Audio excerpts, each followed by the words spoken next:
Is your 2014 Nissan Altima key fob not working?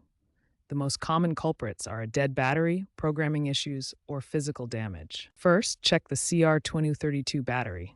It should have a voltage above 3 volts. Replace it carefully, avoiding circuit board damage. If the battery isn't the issue, the fob might need reprogramming. Common causes include water damage, physical wear, or ECU glitches. DIY fixes are widely available online, but improper attempts can lock the vehicle, requiring professional help. Remember to keep your fob away from heat and moisture to prevent future issues. If battery replacement doesn't solve the problem, try resetting the key fob.